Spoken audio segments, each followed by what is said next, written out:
आज मुख्यमंत्री भावे शपथ नेबे हिमंत विश्व शर्मा द्वितीय थर आसाम मुख्यमंत्री भावे शपथ नेबे बीजेपी तृतीय तथा लगातार द्वितीय थर पर हिमंत आसाम मुख्यमंत्री होगा जाउछन्ते। ए ऐतिहासिक राजनैतिक कार्यक्रम गुवाहाटी रे खानपारार पशु चिकित्सा कॉलेज ग्राउंड रे प्रस्तुति होइछि।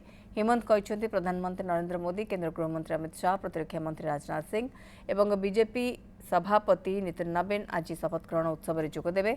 बीजेपी शासित राज्यर मुख्यमंत्री यह कार्यक्रम में जोगदेवे। कार्यक्रम में सामिल होगा लगी मुख्यमंत्री मोहन माझी गुवाहाटी पहुंची। गतकाली अपराह्न से भुवनेश्वर बाहरी थे।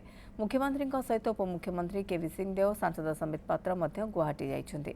हिमंत विश्व शर्मा आसाम इतिहास रे प्रथम अण कांग्रेस नेता हेबे जी लगातार द्वितीय थर पर मुख्यमंत्री होगा जाउछन्ति।